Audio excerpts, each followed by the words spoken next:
যে একটি কথা আছে ইসলাম বিরোধী, পাপকে ঘৃণা করো, পাপীকে ঘৃণা করিও না।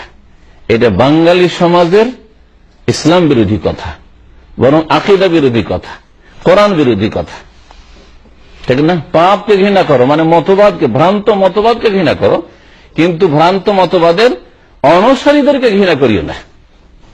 নাস্তিকতাকে ঘৃণা করো, কিন্তু নাস্তিক কার্ল মার্কসকে ঘৃণা করিও না।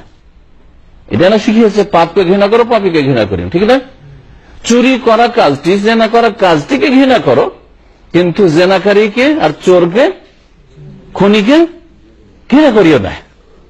স্পষ্ট কুফরিয়া কথা, কোরআন বিরোধী কথা। ঘৃণার বিপরীত হচ্ছে ভালোবাসা। তার মানে লুচ্চাকে ভালোবাসবেন, চোরকে ভালোবাসবেন, খুনিকে ভালোবাসবেন, ঠিক না? পাপীকে ভালোবাসবেন, শুধু পাপকে ঘৃণা করে। এটা হয় যে একটা লোক পাপ করছে, ওর কাজটাকে শুধু ঘৃণা করবে, ওই লোকটার উপরে একটু ঘৃণা হবে না। অসম্ভব কথা, একটিকে আরেকটি থেকে পৃথক করা অসম্ভব।